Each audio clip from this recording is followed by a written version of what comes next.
Assalamualaikum. I am Ms. Zareen from Sadkan Education Services for class 8 and 9. Our today's topics are atomic number, mass number and isotopes. Atomic number. The atomic number or proton number of a chemical element is the number of protons found in the nucleus. यानी कि किसी भी atom के nucleus में जो number of protons होते हैं वो उसका एटॉमिक नंबर होता है। एटॉमिक नंबर को Z से रिप्रेजेंट करते हैं और अगर एक अनचार्ज्ड एटम है यानी कि न्यूट्रल एटम है तो जितने एटॉमिक नंबर होंगे उतने ही नंबर ऑफ इलेक्ट्रॉन्स भी होंगे। ठीक है, तो जो Z है वो क्या इंडिकेट करता है? नंबर ऑफ प्रोटॉन्स को इंडिकेट करता है और नंबर ऑफ इलेक्ट्रॉन्स को इंडिकेट करता है। इसी तरीके से किसी भी एटम का जो मास नंबर होता है या एटॉमिक मास नंबर होता है और उसे हम न्यूक्लियॉन नंबर भी कह सकते हैं, वो क्या होता है? Total number of protons plus neutrons. Nucleus के अंदर, एटम के न्यूक्लियस के अंदर जितने नंबर ऑफ प्रोटॉन्स और नंबर ऑफ न्यूट्रॉन्स होते हैं उनको ऐड कर दें, जमा कर दें, तो वो क्या बन जाता है? Number of mass number. ठीक है, तो क्या होता है? Sum of neutrons plus protons is equals to mass number. Mass number को A से रिप्रेजेंट करते हैं, नंबर ऑफ प्रोटॉन्स को P से रिप्रेजेंट करते हैं and number of neutrons is represented by N।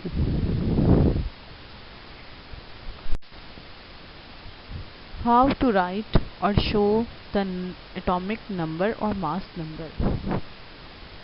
अब जैसे देखें यहाँ पे लिथियम का जो सिंबल होता है वो Li होता है, उसके साथ दो नंबर्स लिखे हुए हैं, एक 7 और एक 3।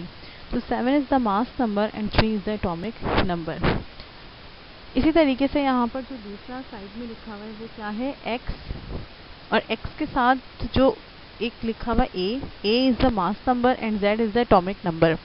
तो पीरियोडिक टेबल में जब भी आप किसी एलिमेंट का सिंबल देखेंगे वहाँ पर आपको दो नंबर्स नज़र आएंगे, एक नंबर ऊपर लिखा हुआ होगा और एक नंबर नीचे लिखा हुआ होगा। नॉर्मली जो मास नंबर होता है वो ऊपर लिखा हुआ होता है और जो एटॉमिक नंबर होता है वो नीचे लिखा हुआ होता है। और अगर अभी आपको कन्फ्यूजन हो तो बस ये याद रखिएगा, जो मास नंबर होता है वो एटॉमिक नंबर के मुकाबले में ज़्यादा होता है। ठीक है, लेकिन इसको शो इसी तरीके से करते हैं, इसी तरीके से लिखते हैं।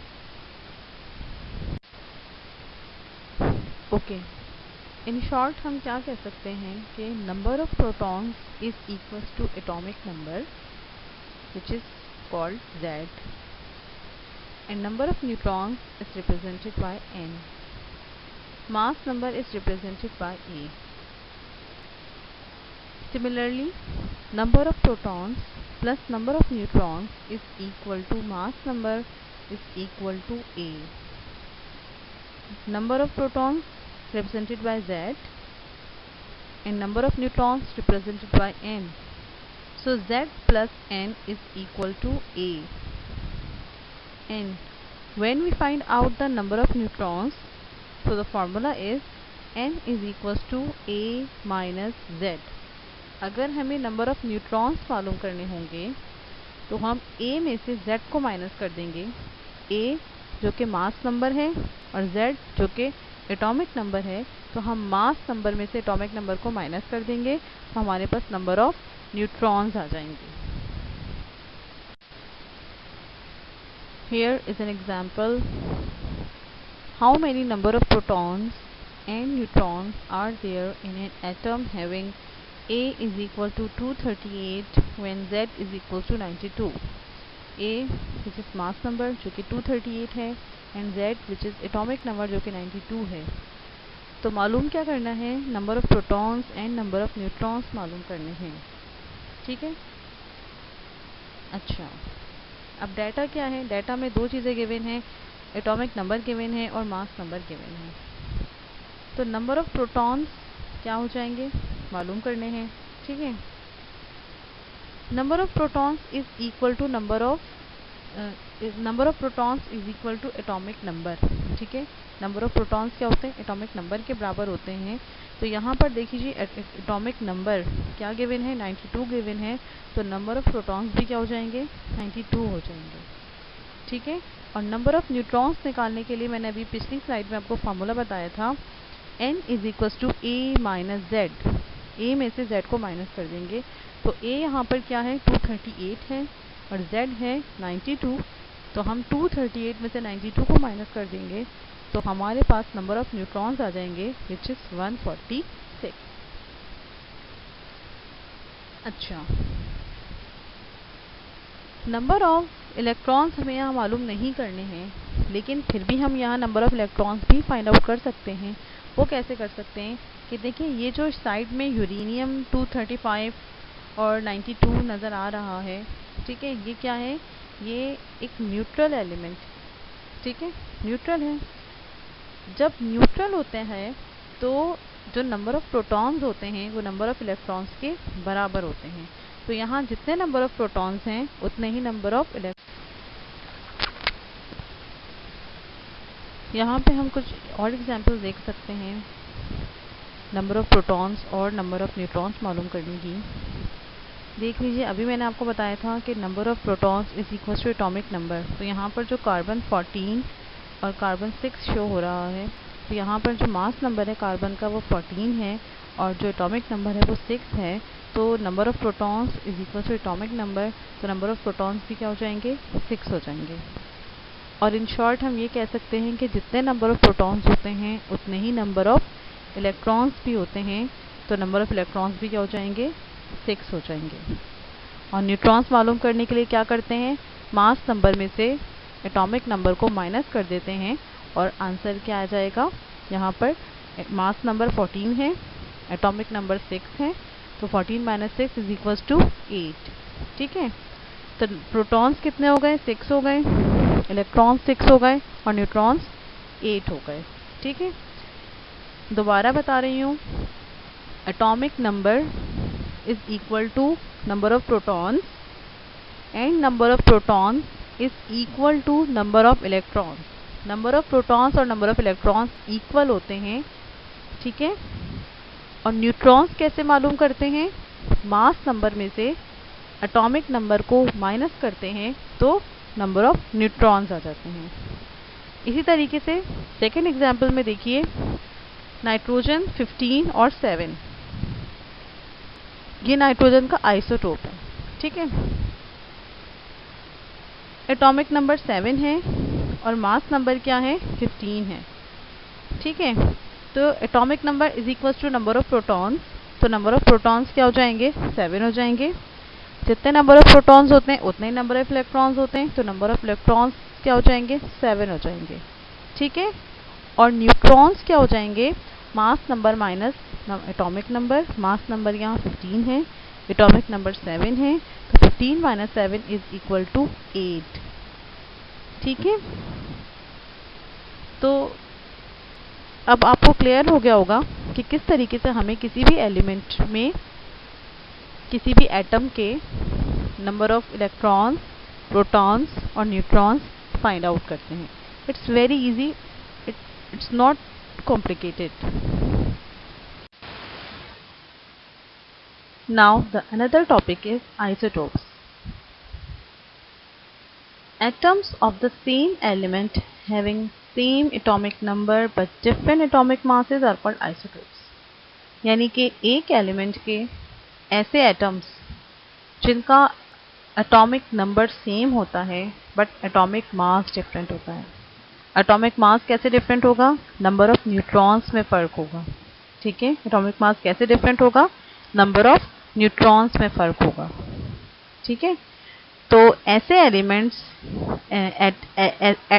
किसी भी एलिमेंट के ऐसे एटम्स जिनका एटॉमिक नंबर सेम होता है बट एटॉमिक मास डिफरेंट होता है, वो क्या कहलाते हैं, आइसोटोप्स कहलाते हैं।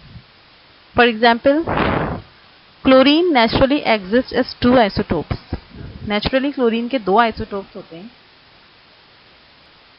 और उनके मासेस क्या होते हैं, क्लोरीन 35 एंड क्लोरीन 37 कहते हैं उन्हें। Both types of chlorine atoms have the same atomic number which is 17.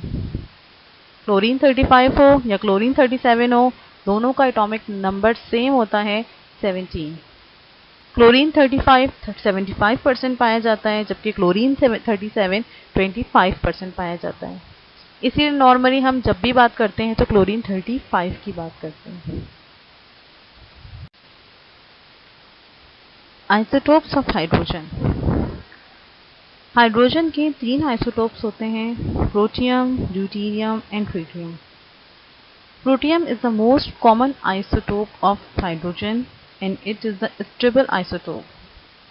Protium consists of 1 proton and 1 electron. Protium में एक इलेक्ट्रॉन होता है, एक प्रोटॉन होता है। इट हैज़ नो न्यूट्रॉन, इसके अंदर कोई न्यूट्रॉन नहीं होता। इसका एटॉमिक नंबर भी 1 होता है, इसका मास नंबर भी 1 होता है। ठीक है। A deuterium atom contains 1 proton. Second जो आइसोटोप होता है हाइड्रोजन का, ड्यूटेरियम कहलाता है। इसमें एक प्रोटॉन होता है, एक न्यूट्रॉन होता है और एक इलेक्ट्रॉन होता है। इसका मास नंबर 2 होता है और इसका एटॉमिक नंबर 1 होता है। एटॉमिक नंबर तो सबके सेम होंगे क्योंकि ये आइसोटोप्स हैं, इनके मास नंबर डिफरेंट होंगे। इसी तरीके से ट्रिटियम। ट्रिटियम में देखिए क्या है कि contains 1 proton, 2 neutrons and 1 electron. 1 proton होता है, एक इलेक्ट्रॉन होता है और 2 न्यूट्रॉन्स होते हैं।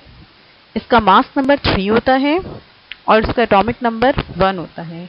तो जैसा कि मैंने आपको पहले बताया था कि एटॉमिक नंबर सबके सेम होते हैं, मास नंबर डिफरेंट होते हैं। ठीक है। और मास नंबर क्यों डिफरेंट होते हैं? नंबर ऑफ न्यूट्रॉन्स की वजह से।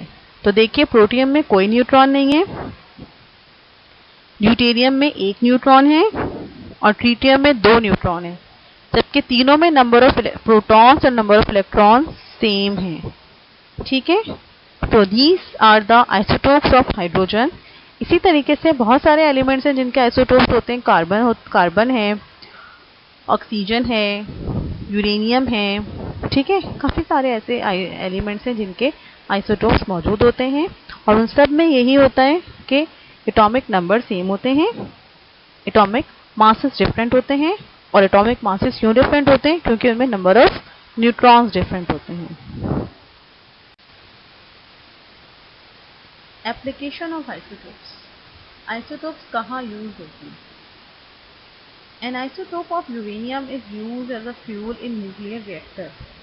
Uranium is the most important chemical for the nuclear reactor. तो यूरेनियम के आइसोटोप जो हैं वो न्यूक्लियर रिएक्टर्स में यूज होते हैं। अच्छा, कुछ आइसोटोप्स जो हैं वो रेडियो एक्टिव भी होते हैं। तो radio active isotopes have many useful applications in medicine. For example, cobalt 60 is extensively employed as a radiation source to arrest the development of cancer. आपको पता होगा कैंसर के जो पेशेंट्स होते हैं उनका जो ट्रीटमेंट होता है वो रेडिएशंस के ज़रिए होता है। ठीक है। कीमोथेरेपी वगैरह जो होती है वो रेडिएशंस के ज़रिए होती है, जिसे रेडियोथेरेपी भी कहते हैं। तो उस रेडियोथेरेपी में रेडियो आइसोटोप्स जो है वो यूज़ होते हैं।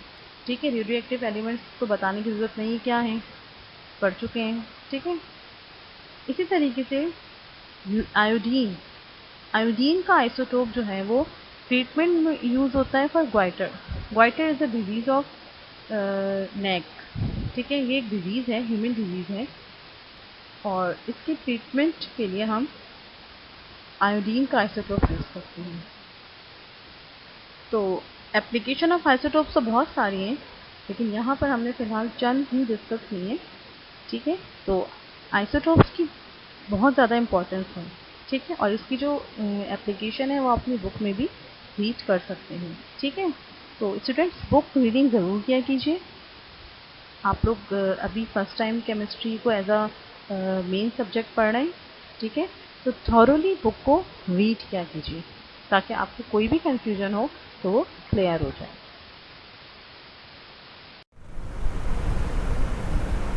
Now it's home task. Question number 14. Define the following terms: atomic number, mass number and isotopes. And question number 15, describe the isotopes of hydrogen. Do question number 12, 13, 16, 17 and 18 in your book.